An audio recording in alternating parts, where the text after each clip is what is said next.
அம்மா உன் பிள்ளை நான் அறியாததென்னவோ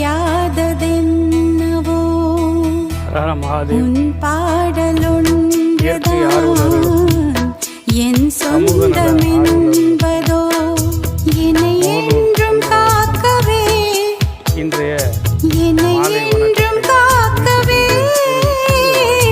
இது ஒன்று போதுமா ஒரு அமைச்சர் கண்டபடி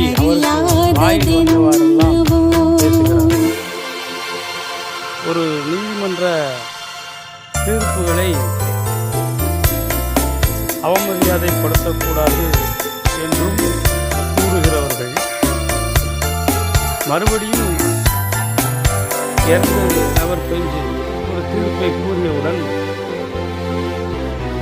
உங்களுக்கு இவ்வாறெல்லாம் பேச வருகிறது என்றால் இதேபோல் பொதுமக்கள் உங்களை சரமாரியாக உங்களைப் போல் தரம் தாழ்த்தி பொதுமக்கள்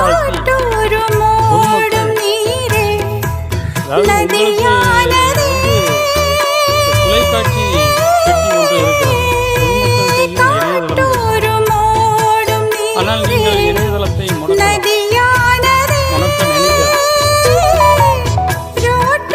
முன்னெல்லாம் மக்கள் தான் வாக்களித்து அந்த வாக்கு மூலம் அமைச்சராக இவ்வாறு பேசுகிறாயே உன்னை தரம் தாழ்த்தி இந்து சமய மக்கள் யாராவது பேசியிருக்கிறார்களா? ஏனென்றால் சகிப்புத்தன்மையோடு இருப்பவர்கள் தான் இந்து மக்கள். அதற்காக மாற்று சமய மக்களை தவறாக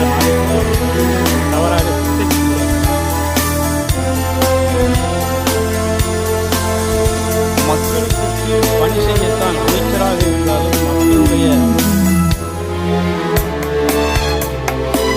கோரிக்கைகளை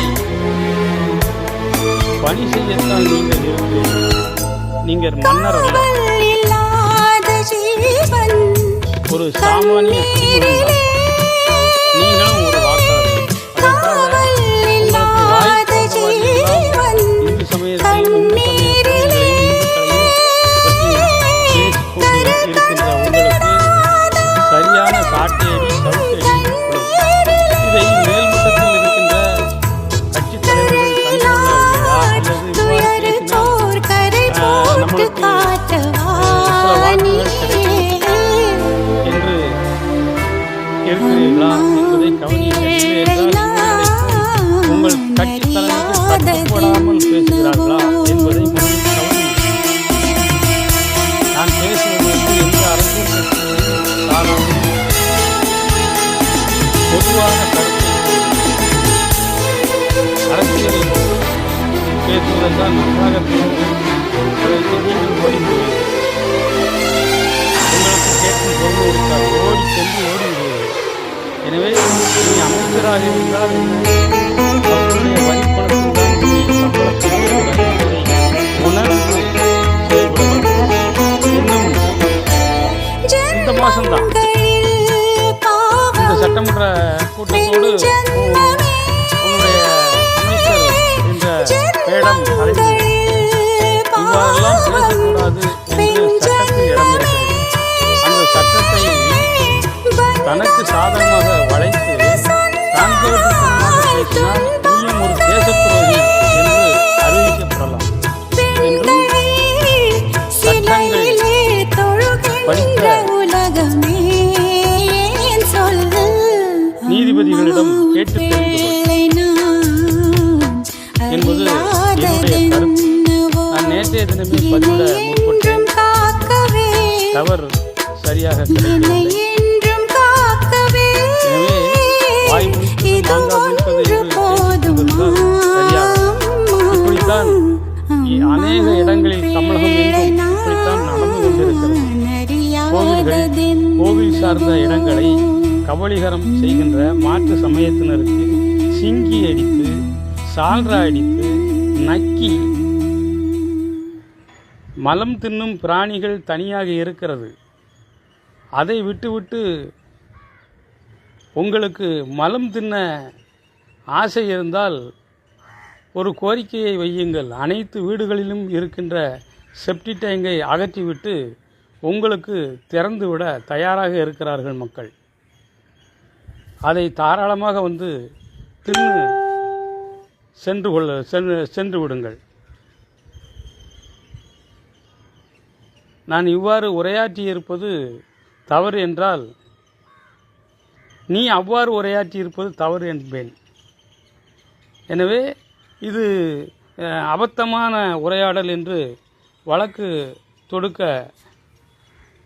அதாவது பொய் வழக்கோ இல்லை இந்த மாதிரி பேசியிருக்கிறார் என்று இந்த வழக்கையே நீ போட்டாலும் அதை எதிர்கொள்ள நான் தயாராக இருக்கிறேன். அதாவது அரசியல் போகின்ற நிலைமை, அரசினுடைய நிலைமையும் சரியில்லாமல் போய் கொண்டிருக்கிறது. தமிழ்நாடு திவால் என்ற நிலைமைக்கு தள்ளப்பட்டு கொண்டிருக்கிறது. இதற்கிடையில் பொதுமக்களுக்கு யார் சம்பளம் கொடுப்பா? பொதுமக்களுடைய வயிற்றில் அடித்து அவர்களை வறுமை கோட்டிற்கீழேயே வைத்துக்கொண்டு மேலும் மேலும் வரிகளை கூட்டி அதன் பிறகு மக்களுக்காக பணி செய்ய வந்தவர்களுக்கு சம்பளங்களை உயர்த்தி கொண்டே இருப்பீர்கள். பாமர மக்களுக்கு யார் சம்பளம் கொடுப்பா? எல்லாம் நிறைய கேள்விகள் எழுகின்றது. உங்களுக்கு சாதகமாக தீர்ப்பு வந்தால் உங்களுக்கு நல்லது. சாதகம் பாதகம் என்று இருக்கக்கூடாது என்பதற்காகத்தான் நீதிமன்றங்கள் வந்தது. அது எது சரி எது தவறு என்று நீதியரசர்கள் அறிவிப்பார்கள். நீதி அரசர்களுக்கே நீங்கள் மிரட்டும் தோணியில் பேட்டிகளை கொடுத்தால் மக்கள் ரப்பர் ஸ்டாம்பாக மட்டும் வாக்களிக்கின்ற ரப்பர் ஸ்டாம்பாக மட்டும் இருக்க மாட்டார்கள். மக்கள் நினைத்தால் ஒரு நொடியில் காரி உமிழ தயாராக இருக்கிறார். ஆனால் உங்கள் கையில் ஒரு எந்திரத்தை வைத்துக்கொண்டு அடக்கி விடலாம் என்று நினைக்கக்கூடாது. சுதந்திரத்திற்கு போராடிய தலைவர்களை கலங்கப்படுத்தும் வகையில் பேசுகின்ற பேச்சுக்கள் தவறாக இருக்கிறது. இந்து மக்கள் என்றால் உங்களுக்கு ஏதோ மாதிரி ஆகிவிட்டது. என்ன இந்து சமய வழிபாடு என்றால் கேலிக்கூத்து என்ன? எனவே இனிமேல் இவ்வாறு இந்து சமய மக்களையும், அதாவது இந்து கோவில்களையும் தவறுதலாக பேசி இந்து கோவில்களை மட்டும் கபளீகரம் செய்ய அனைத்து இடங்களையும் புடுங்கி